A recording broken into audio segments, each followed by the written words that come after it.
Olá, eu sou Augustinho Paludo e o nosso módulo é Planejamento Estratégico Governamental. Nós vamos estudar esse módulo em 5 lições. Na primeira lição, nós vamos ver conceitos em geral de planejamento, de Estado, de governo, de administração pública, de administração em geral. Vamos ver também o processo administrativo, que representa a síntese das atividades da administração. Na lição 2, nós vamos estudar o planejamento governamental e a gestão estratégica. Na lição 3 e 4, nós vamos dedicar integralmente para o estudo das etapas do planejamento estratégico governamental. E na última lição, a lição 5, nós vamos estudar a ferramenta Balanço Scorecard. Então, nesta lição de hoje, a lição 1, nós vamos estudar Introdução, conceitos e diferenciação. Por que planejamento estratégico governamental? Porque existe uma diferença ou várias diferenças entre aquilo que se aplica nas organizações privadas e aquilo que se aplica no meio público. A administração pública e a administração privada têm diferenças marcantes. Olhando de uma visão ampla, você quase não vê. Mas, chegando mais perto, é possível perceber essas diferenças. Por exemplo, se você tiver 2 latinhas de cerveja, uma tradicional e uma sem álcool. A aparência é igual, mas o conteúdo é diferente. No meio público, o gestor público e demais servidores só podem fazer aquilo que a lei permite ou autoriza e nos estritos termos desta permissão e autorização. Já na iniciativa privada, o gestor privado, ele pode fazer tudo aquilo que a lei não proíbe. Portanto, ele tem uma liberdade de atuação muito maior. Na iniciativa privada, o cliente ele escolhe os serviços e produtos que ele quer adquirir, entre vários existentes. No meio público, o cidadão ele paga os impostos independentemente de utilizar os serviços públicos ou dos serviços públicos terem ou não qualidade. E a questão mais fundamental, a diferença mais marcante, no meio público, a razão de ser é a prestação de serviços públicos que atendam às necessidades do cidadão. É o cumprimento da missão do ente público, a missão social. Já na iniciativa privada, a razão fundamental, o objetivo principal é o lucro financeiro. Então, existem semelhanças, mas existem diferenças marcantes. E essas diferenças vão exigir que aquilo que deu certo na iniciativa privada tenha que ser adaptado à realidade pública, haja vista que a realidade pública é diferente, tem características peculiares. Vamos ver os conceitos e diferenciação de Estado, governo e administração. O Estado é a nação politicamente organizada. O Estado, da forma como nós o conhecemos, no sentido de força, poder, direito, ele tem origem na obra de Maquiavel, o Príncipe, ainda no ano de 1513. O Estado é quem detém o poder soberano, que se traduz em soberania interna, ou seja, está acima de tudo, e independência externa, no trato com as demais nações. O Estado é a organização burocrática que detém o poder de legislar e tributar sobre um determinado território. É a única estrutura organizacional que tem o poder extroverso, aquele poder de ultrapassar os seus próprios limites e que ninguém pode contestar ou estar acima dele. Já o governo representa a parte política do Estado. É o agente político que conduz a nação. É o presidente da República, é o governador do Estado, é o prefeito municipal. No âmbito nacional, não é só o presidente da República que governa, mas há um conjunto de agentes públicos que exercem o poder de governar. Por exemplo, o presidente do Supremo Tribunal Federal, presidente do Congresso Nacional, presidente da Câmara, presidente do Senado e também o procurador-chefe do Ministério Público da União.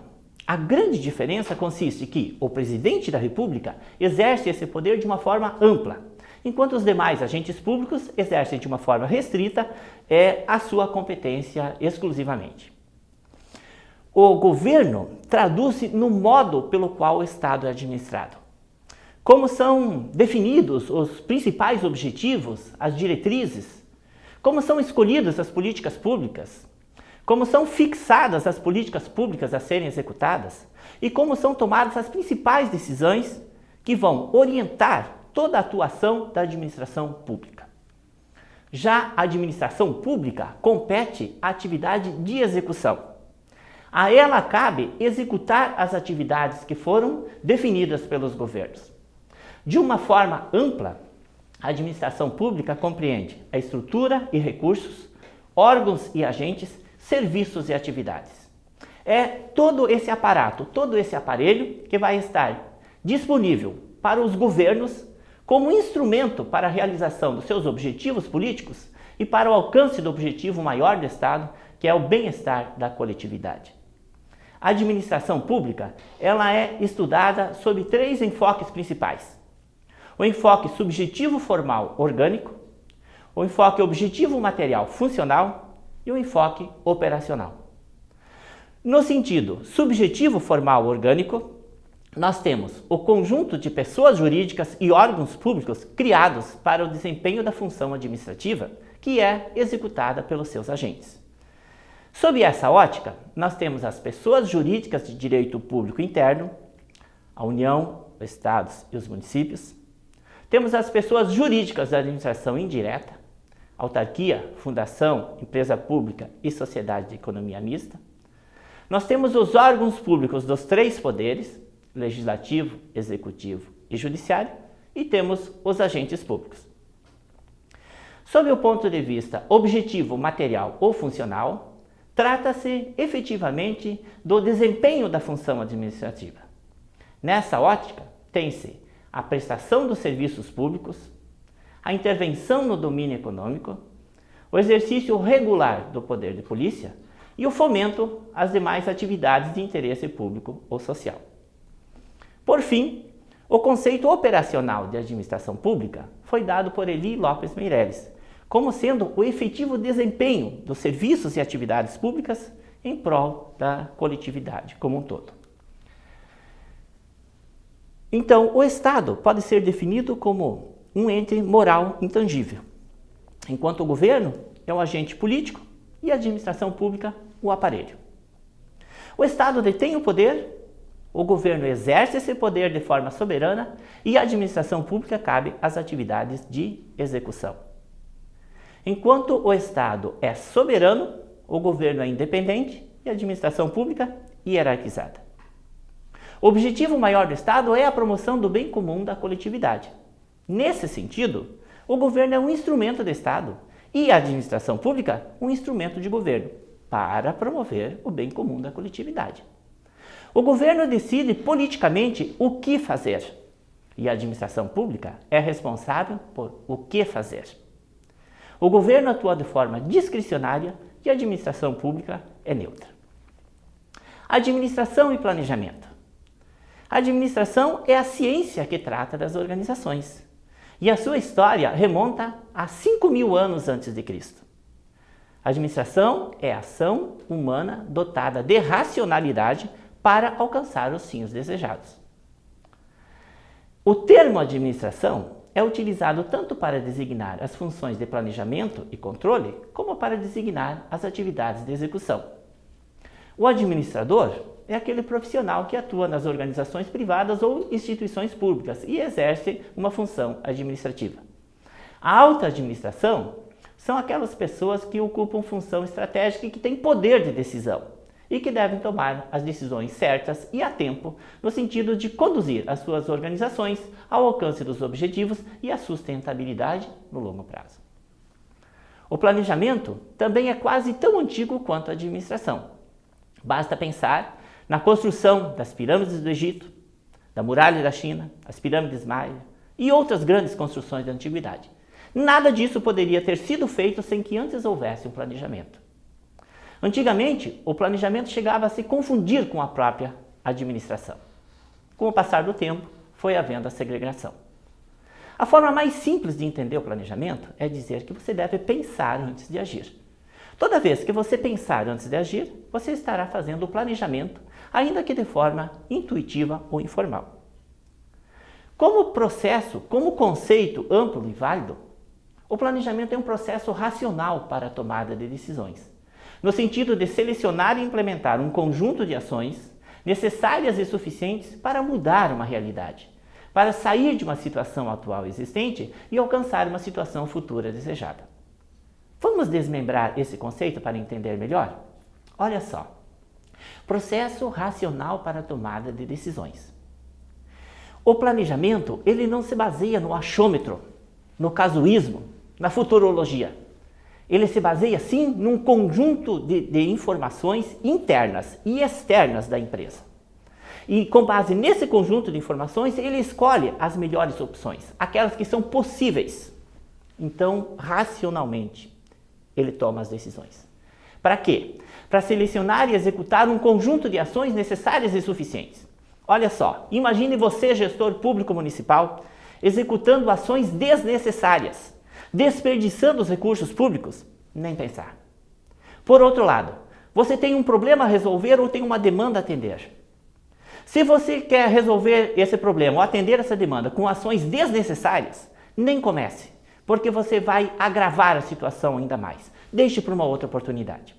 Veja, por exemplo, o caso da ocupação das favelas do Rio de Janeiro, quando ela era dominada por traficantes e o poder público decidiu que essa situação tinha que mudar.